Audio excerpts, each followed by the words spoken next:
tá? Como eu falei, eu agradeço a Aline, massiva maioria dos slides aí ela me ajudou nesse processo.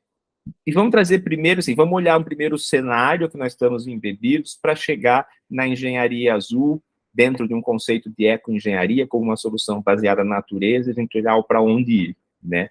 Se a gente primeiro olhar o momento atual, acho que isso é claro de onde é que a gente esteja, a gente está num mundo extremamente impactado pela ação humana, né? Ponto, assim, seja no ambiente terrestre, de água doce, no ambiente marinho, a gente vive um reflexo da industrialização, do crescimento, da economia e de uma economia de consumo, e que levou a uma série de impactos sociais, ambientais, de todas as formas, e que acho que, infelizmente, parece que só cresce, né? Eu não sei se é impressão minha por estar trabalhando nisso, mas nos últimos 2 semanas, pelo menos, acho que não tem um dia que eu não vejo nas grandes mídias alguma tragédia de evento extremo. Então, 47 graus não sei onde, é uma chuva extrema não sei onde. Então, assim, a gente está vendo, nós já estamos sofrendo o reflexo desse período, dessa ação, né, num algo bastante até triste, porque tem essa comparação que se diz que se nós olharmos a história do planeta e colocarmos ela dentro de um dia de 24 horas, o ser humano chegou nos últimos 3 minutos do dia, né? Então, a gente chegou nos 3 minutos finais dessa história geológica e a gente está destruindo o que ocorreu, ou todo o processo evolutivo ao longo desse período, né? Bom, se a gente olha dentro desse cenário, e esse cenário humano, tem algo a gente entender, que é o seguinte: a população humana, a maior parte dela, ela vive na zona costeira ou muito próxima à zona costeira, né? Então, se nós olharmos as grandes cidades, as megacidades, o que a gente vai encontrar é que todas elas, de alguma forma, estão muito na região costeira, ou muito próximas da região costeira, aqui entendendo que a definição de região costeira, né? A região costeira marinha, e aí isso varia um pouco academicamente de um autor para outro, mas é normalmente entre os 70 e 100 primeiros quilômetros da linha do mar, né? Então, a linha de mar é baixa, 70 a 100 quilômetros adentro, depende ali do conceito, é o que a gente considera a zona costeira. O que, inclusive, pega, por exemplo, aqui no Brasil, São Paulo é zona costeira. Porque São Paulo está a 70 quilômetros de Santos, então, boa parte aí da grande São Paulo estaria nessa zona costeira.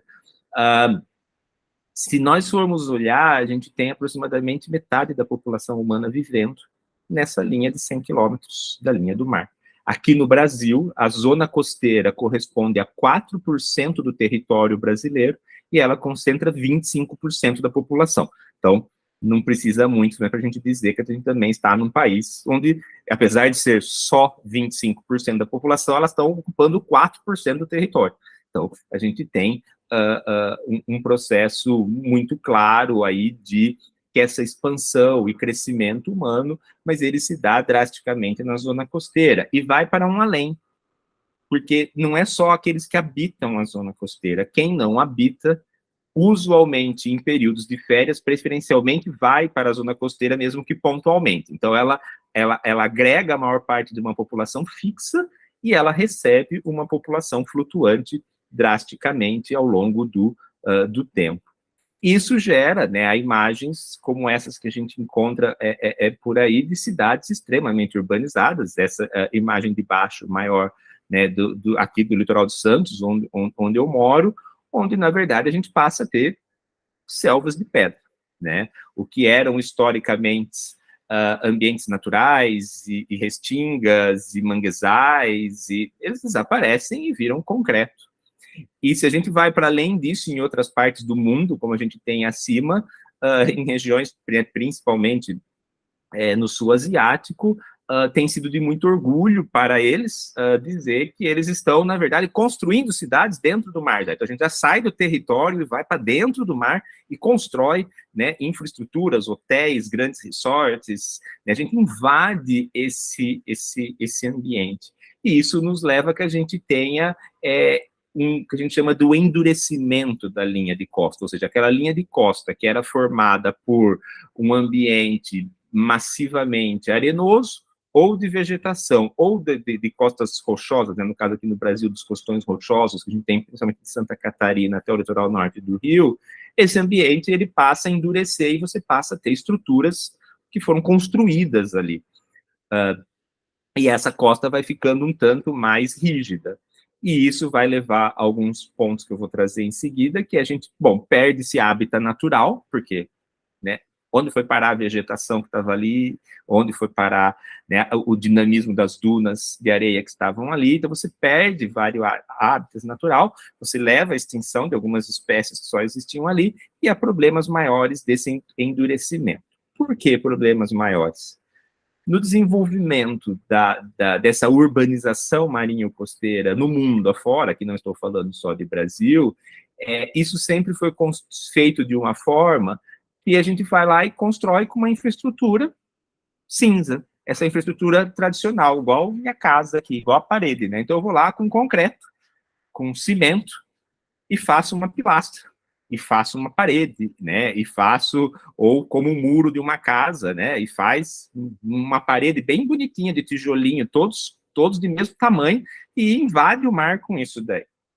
Mas isso passa longe de ter qualquer base de soluções baseadas na natureza nisso, porque, na verdade, essa engenharia cinza, essa infraestrutura cinza, ela nada mais é do que uma solução baseada no ser humano e na cabeça dos engenheiros, e com, pelo amor de Deus, todo respeito aqui aos engenheiros, colocando isso como um processo histórico que a gente vive, mas que agora temos que identificar, mas que vem como processos que envolvem concreto, cimento e uma infraestrutura cinza, tal qual a gente constrói no ambiente terrestre. Então, se usou o melhor do conhecimento terrestre e se colocou ele dentro do oceano. Além disso, né, a gente olhar casos super importantes que podem gerar, que muitas dessas construções, elas também geram um segundo impacto, que é o sombreamento. Então, eu passo a sombrear um ambiente que naturalmente, né, mesmo que seja parte dele, mas que ele tem produtividade primária, ou seja, aquelas algas dependem da luz para fazer fotossíntese, e você tem organismos ali, né, toda essa dinâmica, e cada vez que eu coloco uma infraestrutura, seja ela qual for, eu estou alterando o dinamismo, já que essa água, ela tem uma hidrodinâmica clara e, historicamente, né, as comunidades de organismos que ali habitam, elas têm uma relação com o hidrodinamismo. Eu alterei o hidrodinamismo, alguma coisa pode acontecer aqui, né? Então, esse é o processo. A gente ter alguns exemplos, né, para quem não for muito da área marinha, quer dizer, a gente tem um dos padrões mais claros do ambiente marinho, a gente tem o ciclo de marés. O que é o ciclo de maré? Todo mundo que já foi na praia sabe que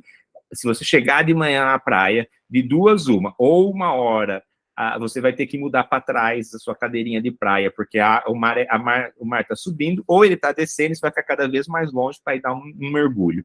Porque a gente tem ciclos de 6 horas, né, desse ciclo de água do mar, que a maré sobe e desce, isso é normal.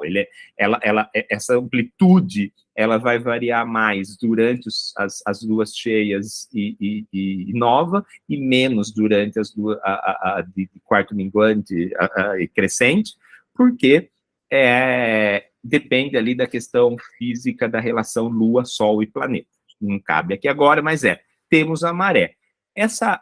Esse momento entre o ponto que a água atinge no momento de maré alta e o ponto mais baixo que ela atinge na maré baixa é o que a gente chama do entre marés.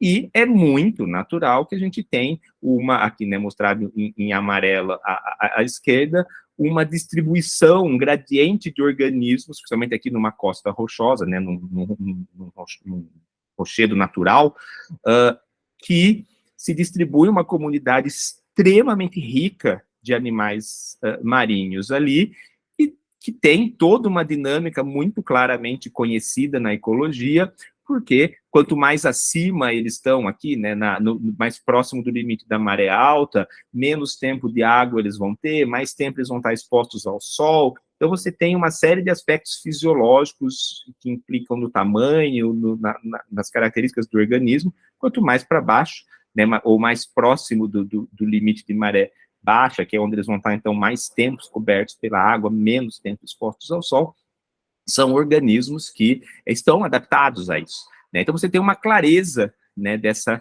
faixa.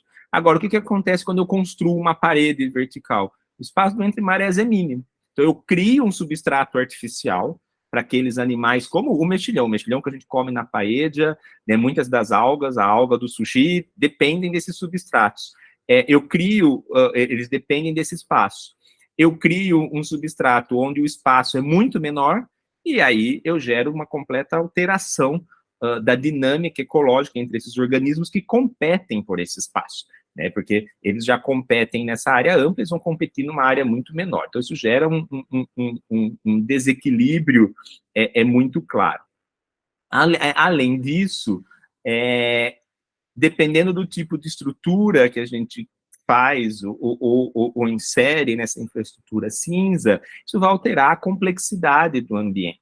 Eu posso transformar um ambiente que não tinha nenhum tipo de complexidade com um ambiente que, ao ter uma parede dessa, ele passa a ter uma complexidade. E isso leva novo substrato. Substrato para os organismos, substrato opa, tem um lugar novo para morar. Mas nem sempre a gente gostaria disso. Então, a gente começa a ter aqui uma série de problemas generalizados, né? Então, ao que isso leva? Tido este cenário, mas eu queria até voltar num antes aqui, né? Onde que esse cenário entra na discussão mais ampla que a gente tem tido agora? Na zona costeira, com o aumento dos eventos climáticos extremos, a zona costeira é possivelmente a mais afetada, né, porque ela também é afetada pela elevação do nível do mar. Então, o aumento da necessidade de infraestruturas costeiras marinhas para minimizar o impacto do aumento do nível do mar, das ressacas que ficam cada vez mais frequentes, como ciclones extratropicais que a gente teve agora, né, essa demanda ela fica cada vez maior, né? Elas ficam cada vez mais altas. As cidades vieram, os prédios vieram até a linha d'água quando conseguiram. Bom, em alguns lugares do mundo estão indo para dentro da linha d'água, o mar está vindo para dentro da cidade. A frequência de eventos extremos, de ressaca, de ondas, tem aumentado. Se eles aumentam, eles aspas, invadem a cidade, na verdade, volta aquela história, se ali fosse um manguezal ainda, eles não estariam invadindo nada, o manguezal iria absorver, mas já que agora tem um prédio, eles invadem essa área que o ser humano entende que é dele, para isso tem maior necessidade de construir, então, mais barreiras, mais muros, mais para minimizar esse impacto. E é aqui que tem crescido muito essa temática de se pensar essa engenharia, essas estruturas de ecoengenharia, ou que a gente chama de engenharia azul, né, nessa relação com a água, que considerem soluções baseadas na natureza para o seu desenvolvimento. Como que ao ter uma estrutura naturalmente ali, ou uma estrutura cinza, né, como que ela afeta? Vários pontos aqui que a gente pode trazer ecológicos, né? O primeiro, a gente pensar a conectividade, quer dizer, se eu tenho né, aqui o rio chegando ao mar e toda a zona costeira, se eu tenho, num ambiente natural, os animais marinhos que são de um ambiente de substrato consolidado e tem uma larva na água, se eu crio mais substratos, né, então eu vou pegando aqui na imagem de baixo, puxa, né, agora tem crescido muito a questão das eólicas offshore, plataformas de petróleo, eu estou criando um novo substrato para que aquela larva que está feliz e contente na água, ela achou um lugar para assentar e criar uma comunidade. Então eu estou, de repente, né, vou pegar aqui embaixo, olha, essa área daqui do petróleo, né, essa área que antes era uma área mais de pesca, ela virou, eu criei uma nova comunidade, eu criei um substrato ali. E aí, né, para onde vamos? Quer dizer, a gente passa a ter stepping stones, ou espaços que permitem com que a gente tenha conectividade. Isso leva a uma maior alteração genética, então a gente chega lá em toda uma questão de biotecnologia genética. E isso pode gerar um fator muito mais claro e muito mais perigoso, né? Porque daí a gente passa a criar substrato onde não tinha, e a gente abre mais espaços para a chegada de espécies invasoras, né? Então, as espécies invasoras que têm, normalmente são aquelas espécies que já têm uma adaptabilidade maior a mudanças ambientais, por isso que elas facilmente invadem, aspas, um novo lugar. Aquela larva chega, ela encontra uma parede de concreto, que as espécies nativas ainda têm um pouco de dificuldade em assentar e se desenvolver ali. É muitas vezes o espaço perfeito para ela chegar a dominar e passar a causar uma série de outros problemas ambientais, né, nessa competição com as espécies nativas. Então, na linha da bioinvasão dos últimos 30 anos, sabe-se que substratos artificiais, seja por eles permitirem a conectividade, ou seja, eles geram uma nova população de uma espécie invasora que passa a reproduzir, gerar mais larvas que vai mais longe, é um novo pool de larvas, né? Elas passam a ser um problema nessas escalas mais regionais. Se a gente for olhar, né, esses substratos, por não serem considerados, por não serem naturais do ambiente, não terem sido pensados como uma solução baseada na natureza, se a gente olhar em termos de riqueza de espécies, né, o número de espécies na biodiversidade, a gente tem aqui na linha preta de um ambiente natural e na linha pontilhada de uma parede artificial. E a gente vê que claramente ela diminui a biodiversidade, ou seja, ela não permite que a gente tenha a biodiversidade natural daquela região. A gente tem menos espécies que conseguem se desenvolver nessa plataforma cinza, e a gente pode ter ainda uma maior facilidade de espécies invasoras. Então, a gente começa a alterar toda a biodiversidade.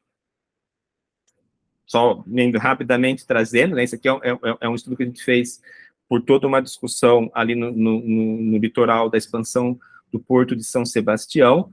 Não é só o substrato, mas lembra que eu mencionei antes a questão do sombreamento, né? Esse foi um trabalho feito pelo André, do meu grupo, também tem trabalhado muito com soluções baseadas na natureza, que aqui para quem se lembrar, mas entre 2012 e 2013, para quem for mais da área de São Paulo, de 12, 13, aliás, até antes, acho que de 2011 até 2000, bom, ainda está aí meio parado, mas está aí, se tinha a questão da expansão do Porto de São Sebastião. Né? O Porto de São Sebastião está ali na beira da Baía do Araçá, é uma baía meio pequena, e então tinha toda uma questão de precisava expandir o porto, porque a economia do país está crescendo, isso é fato, então temos que pensar, né, agora como a economia passa por importação e exportação, então temos que conversar a respeito disso, e aí uma das propostas do governo é vamos expandir o Porto de São Sebastião, porque Santos aqui já não tem muito mais para onde expandir, né, não tem jeito. E aí, o que acontece só de um grande problema é que aquela pequena baía que tem ao lado do porto, ela é um dos hotspots de biodiversidade marinha conhecidos no Brasil. A maior quantidade de espécies de riqueza que se conhece marinha está ali. Então, isso gerou toda uma discussão, um questionamento. A FAPESP, na época, meio que demandou um projeto temático, unindo os pesquisadores de São Paulo, que era para olhar e falar, bom, e aí? Né, para onde vamos nessa história? E no meio desse caminho, que demorou muitos anos, o que primeiro se pensava em concretar a Baía e fazer o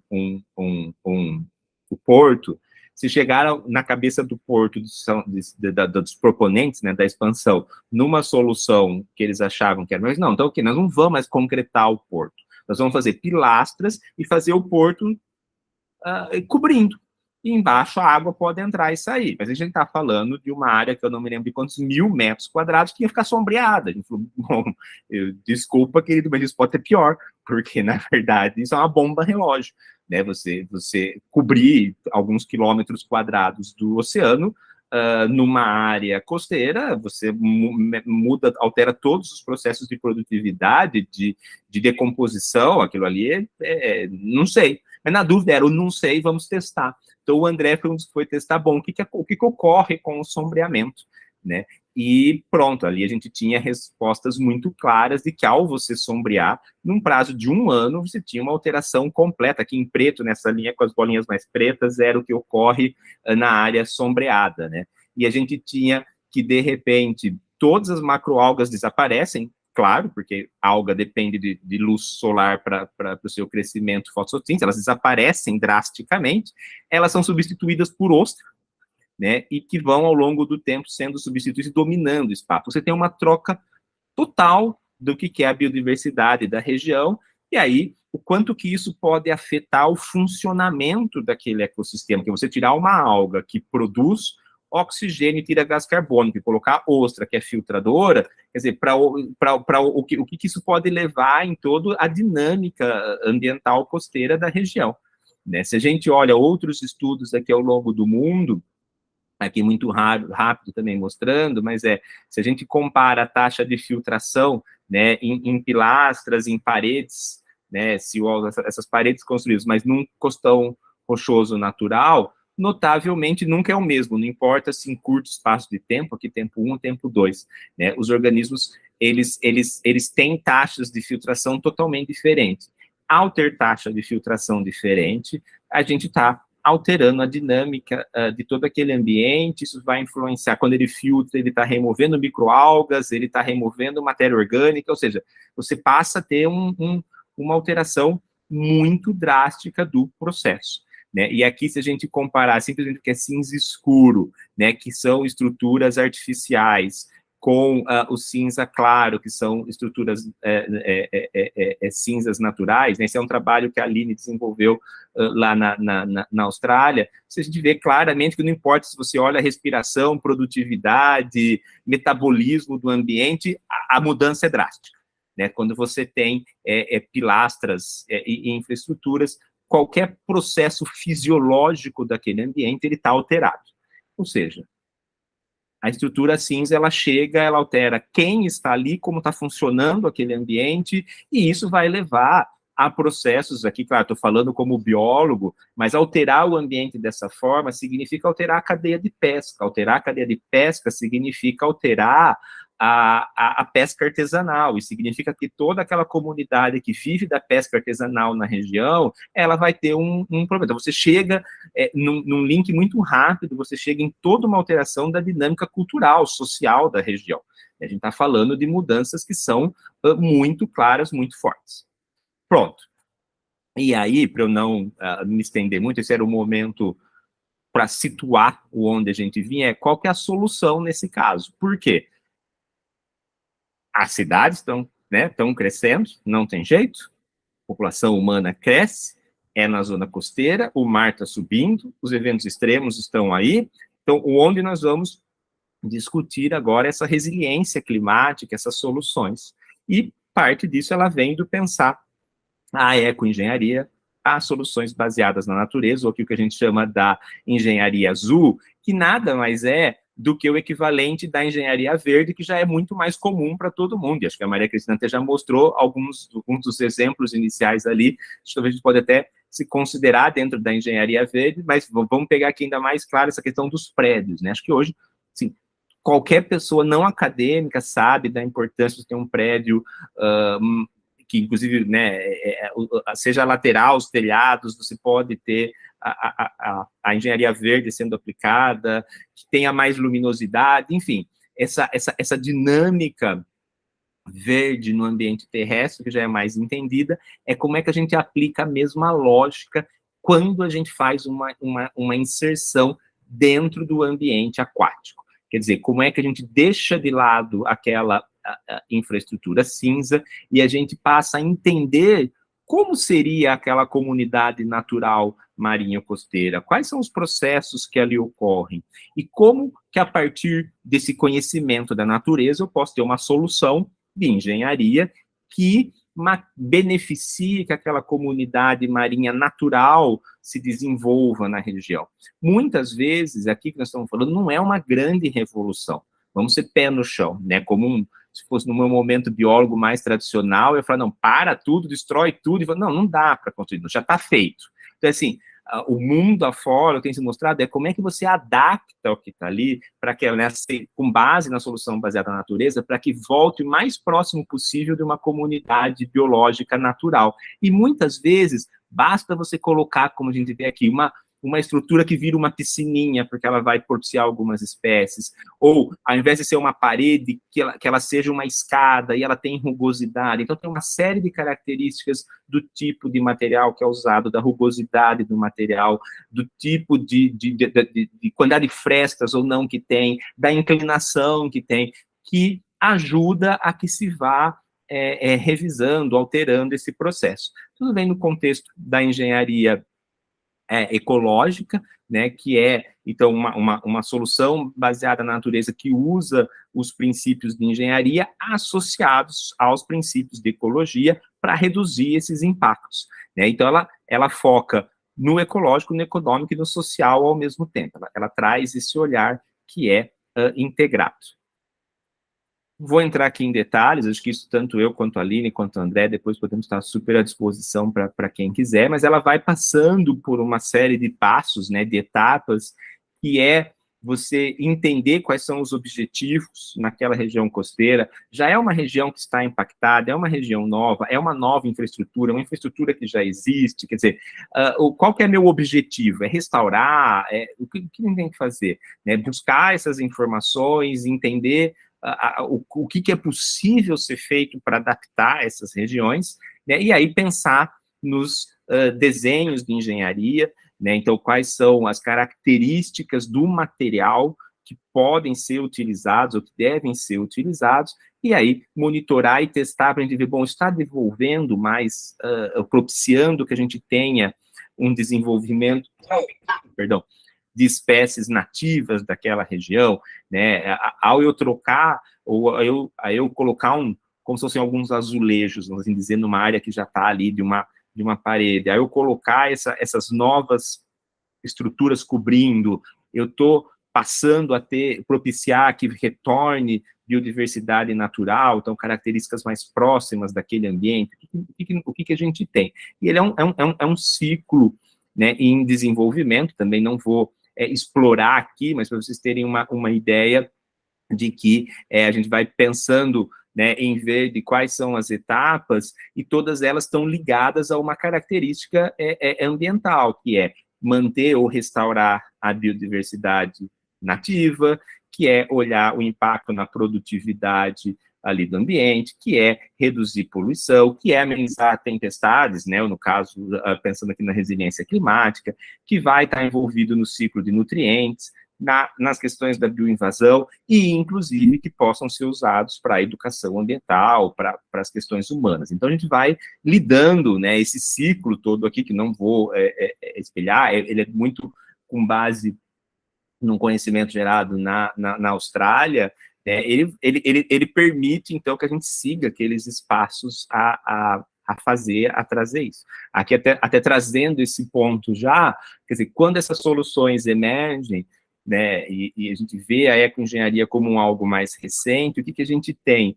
Isso nasce muito forte, principalmente Austrália, Holanda, Reino Unido, um pouco Estados Unidos, né? Então a gente já tem projetos mundialmente premiados, inclusive, né? E aqui eu dou esse destaque a uma das parceiras do nosso grupo, e a Aline trabalha muito com eles também, esteve lá um tempo, a Mariana Mayer Pink, que na verdade é uma brasileira que está há décadas na Austrália e lidera um desses processos mundialmente premiados com outras mulheres lá na Austrália, e projetos que já revitalizaram a costa de Sydney. Então, Sydney é uma mega cidade costeira que tinha toda uma infraestrutura cinza, e o projeto deles, que chama Living Seawalls, né, então, paredes vivas, eles revitalizaram toda a costa de Sydney. Claro, eles estão há mais de 10 anos trabalhando e com muito dinheiro, né, país desenvolvido, mas, enfim, eles já fizeram, eles mostram com dados todos os benefícios que isso trouxe para a região de uma forma geral.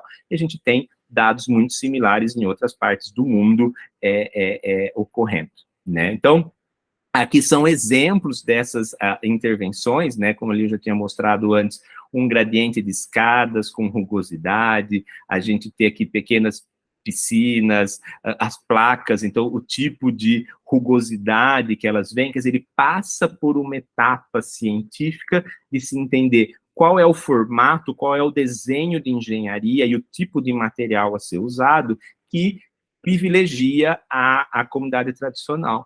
Isso é muito importante porque essas são soluções que não são facilmente replicadas de um lugar para o outro, porque a comunidade biológica vive. Então, assim, o processo, a lógica é a mesma, mas a característica do material não é. Lá na Austrália, eles têm o grupo que a Mariana trabalha lá, lidera, né? Eles têm um financiamento da Volvo já há muito tempo, onde eles desenvolveram placas.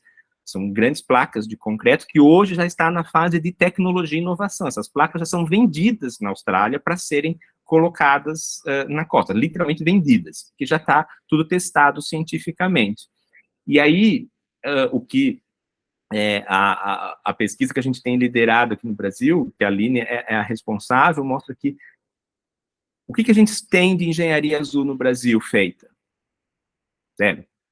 Não se tem um registro de uma ação clara ou de um projeto de pesquisa finalizado. Então, isso já faz alguns anos, desde que em 2017, de novo, Juliana, vou cutucar aqui se ela ainda estiver na sala, né? A Fundação Grupo Boticário abriu um desafio de ideias inovadoras e a gente, então, a Aline tinha acabado de voltar para o Brasil, propôs essa ideia ela foi premiada ali, agora a gente tem crescido nisso, porque não é um processo fácil, a gente tanto olhou do ponto de vista biológico, como encontrou uma parceria na Poli-USP.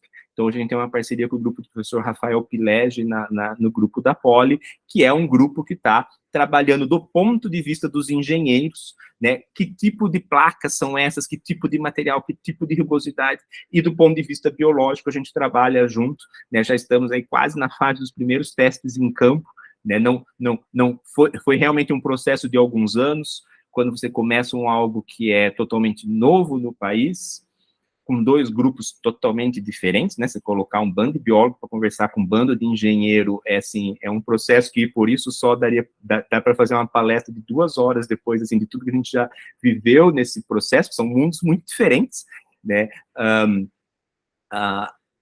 E aí vem uma pandemia no meio do caminho, mas a gente chegou hoje já nos primeiros protótipos que já estão sendo desenvolvidos para ser testado, de como entender isso atuando na poluição, de qual que pode ser a inserção disso na recuperação lá do Rio Doce e da zona costeira pelo impacto que teve. Então agora a gente já está chegando na fase do teste piloto mesmo para implementação em campo, depois de 5 anos de conversa e parceria e uma pandemia no meio do caminho.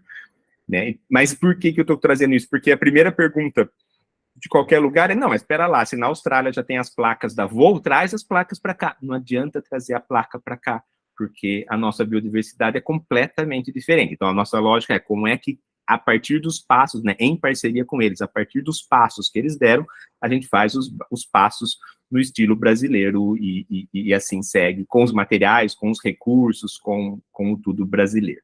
Então, esses aqui são exemplos, e a gente está falando do entre marés, mas também vale para o infralitoral. Infralitoral é tudo aquilo que está literalmente debaixo d'água, né? Então a gente pode ter, para tudo aquilo que fica totalmente debaixo d'água, também estruturas que ajudam a recuperar a biodiversidade local, minimizando o impacto das estruturas que estão ali, que podem, enfim, trazer de todo aquele ciclo, remover nutrientes, remover poluentes, privilegiar espécies nativas, prevenir invasoras, então ela serve, né, para essas lógicas, quando a gente imagina, é isso, né, quando você tem um porto, quando você tem piers náuticos, quando você tem calçadões sobre a orla marinha, porque já, né, a cidade já invadiu aquilo tem pilastra debaixo, o que eu faço aqui debaixo? Então, tem uma série de estruturas, né, que permite com que você desenhe e amenize o impacto daquilo que já foi feito. Então, e isso tudo sempre numa lógica de solução baseada na natureza. E aí, para eu finalizar, desculpa, Thaís, eu esqueci de avisar que você me dá um tempo, eu sempre estouro o tempo, eu sou campeão nisso, mas eu prometo que não vai demorar muito. Né? Isso funciona? Sim, total funciona.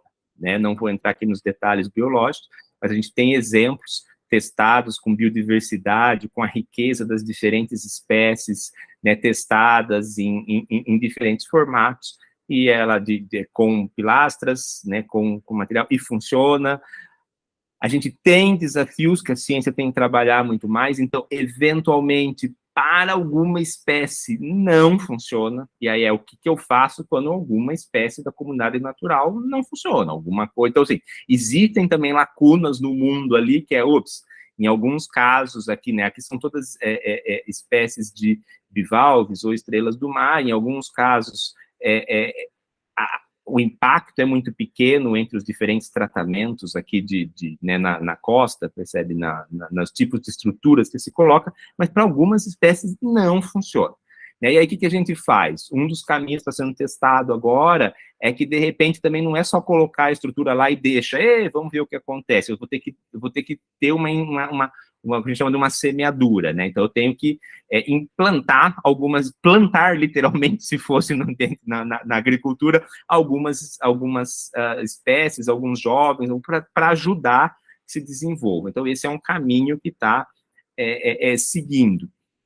Né, mas a gente pode pegar em larga escala, né, quando a gente tem, então, aqui como era aquele exemplo anterior, né, quando você tem estruturas que já cobriram o ambiente, que causam sombreamento, que tem uma série de problemas, e você pode ter toda uma estrutura de pilastras, de recife, de coisas embaixo, que ajudam, sim, a minimizar o impacto. Então, já existem dados científicos claros, mundo afora, de que funciona em pequena, em média e grande escala.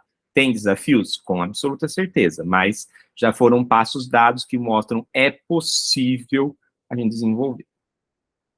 Agora, qual que é o contraponto dessa história que a gente tem que tomar cuidado? Né? Num mundo enfim, com muito desenvolvimento, a palavra me fugiu, vou falar besteira, com muito desenvolvimento, então beleza, então agora a gente pode invadir o mar porque já tem uma solução baseada na natureza ali, também não é desta forma. Né? A gente está falando de soluções para serem aplicadas onde o impacto já está feito, e eu vou dar aqui um exemplo que eu sempre trago para Santos, né? Santos, aqui, quem conhece, tem a região ali da Ponta da Praia, que é onde tem a balsa para o Guarujá, que é muito impactada nessa época de ressaca, né? Sempre vai sair, algum dia vai estar no Jornal Nacional nas próximas semanas, a água invadiu, ela entra nos prédios, as pessoas perdem os carros, todo ano é a mesma coisa, mas ali era um manguezal. Então, quando se discutem soluções, ali tem uma ação já de solução baseada na natureza feita, com sacas de areia para tentar minimizar o impacto das ondas que chegam, mas eu sempre falo, bom, a gente tem uma segunda solução que ninguém está pensando, que a gente pode retirar os prédios dessa região e devolver o manguezal, e aloca essas pessoas em outro lugar. Não preciso dizer que toda vez que eu falo isso numa audiência pública, eu quase sou jogado para fora da sala da forma que eu falo, porque assim, no momento que eu falo, porque mas eu falo assim, é uma solução, né? Tinha manguezal, nós tiramos e colocamos o prédio, só devolve o manguezal, restaura o manguezal, tira os prédios, e essas pessoas vão morar em outro lugar. Mas ninguém quer perder seu prédio né, ou sua vista para o mar, de frente para o mar, na região mais bonita da cidade, num apartamento que custa 2, 3 milhões. Então, assim, a gente tem que tomar só um cuidado, que essas soluções, elas são para minimizar o impacto onde está posto, para minimizar o impacto onde tem que ser feito alguma coisa, porque os eventos climáticos extremos, as ações de resiliência costeira estão aí postas, mas não é para sair fazendo aleatoriamente. E nessa discussão toda, algo que muitas vezes se confundem, esteve muito na mídia recente, por conta de uma ação no norte do país, no Nordeste, por exemplo, quando a Marinha ali afundou um navio, e que era mais grave ainda a situação, porque era um navio com amianto dentro, não sei se vocês se lembram, faz uns 2, 3 meses dessa história, é que só que a gente tem que tomar cuidado, que é afundar navio para aumentar a biodiversidade não é uma solução baseada na natureza. Você ir para um lugar onde só tem sedimento no fundo e afundar um navio para aumentar recifes de corais, isso pode ser drasticamente perigoso, porque naquela região não era para ter nenhuma estrutura rígida. Né? Então, a gente tem que tomar um cuidado com esta ferramenta. né? A gente tem que tomar cuidado de entender o que é que nós vamos fazer para não piorar a situação e não criar mais stepping stones e mais ciclos de biodiversidade. Então, uma coisa é essa lógica que existiu aí, recente, bom, ainda existe, que todo mundo acha que se eu pegar um lugar que não tem recifes de corais, eu afundo um navio e vai ter um recife cheio de peixinho, eu posso mergulhar, e é bonito, bom, se não tinha ali, é porque naturalmente naquela faixa, naquele ambiente não era para ter, né? Eu sempre faço uma brincadeira com o nosso corpo, tem lugar que não tem pelo, meu nariz não tem pelo, e eu não quero pelo no meu nariz, então transplantar pelo para o nariz talvez não seja uma boa solução, né? Então, a sobrancelha, a gente espera que tenha, porque ela que é bem próximo, porque ela limita o suor, mas no nariz, não, né? Digo, por fora do nariz. Então, assim, pegar um lugar que não tem nada e afundar um navio, não necessariamente é uma boa solução. Agora, num lugar que está construído uma plataforma de petróleo, tem algo de concreto lá, opa, o que a gente pode fazer aqui para beneficiar que seja o recife mais natural possível dentro das características daquele ambiente. Então, são duas coisas um pouco diferentes. Para eu finalizar, no Brasil, onde que a gente está indo hoje nisso, né? Além do que eu já mencionei ali em questões de estudo, nessa parceria com a USP, desenvolvimento da tecnologia, mas também nessa lógica de já chegar próximo com os governos, né? Agora, entrando aqui com uma parceria com a Fundação do Boticário, que né, não, é um parceiro pontual nesse momento, porque não está aqui no slide, a gente tem uma aliança que tem unido governos de norte a sul do Brasil, de municípios, para pensar como pensar a sua resiliência climática, e a resiliência de diferentes formas, né, que vai dos processos de educação, de turismo, os processos terrestres, mas também eventuais soluções baseadas na natureza, se for um município que é costeiro e que precise fazer uma intervenção, para que a gente consiga dialogar com esses governos desde já, para que ao se fazer intervenções na cidade, seja na interface com a água, seja na parte terrestre, que a ecoengenharia seja utilizada, pelo amor de Deus, de qualquer forma, em qualquer formato. E isso vocês vão poder ouvir um pouquinho mais, vou fazer a propaganda, que já está lá no grupo hoje, eu vi que já foi postado, mas agora no dia 20, né, tem um seminário, existe todo um curso de gerenciamento costeiro, está finalizando agora para gestores municipais, e o último encontro agora, dia 20, que a Juliana Baladelli, que está aqui, vai participar, que vai falar dessas questões de soluções baseadas na natureza, nessa aplicação na zona costeira, né? A ecoengenharia a engenharia azul é uma dessas características. Então, esse era o geral, um pouco de trazer na lógica do biólogo, vindo trazer um pouco, né, onde, com parceria com a engenharia, a gente tem olhado do ponto de vista da água do mar, né, para a gente chegar ali, e a gente agora estou aqui à super disposição para a gente conversar, né, estou deixando meus contatos, deixando os contatos da Aline também, talvez ainda esteja aqui, não vejo todos os quadradinhos da minha janela, mas que tem super liderado esses processos aqui também. Tá? Esse é o geral, desculpa que eu falo muito, sempre acontece, mas estou aí aberto agora para a gente falar e ouvir as sugestões e pontos de vocês também. Obrigado.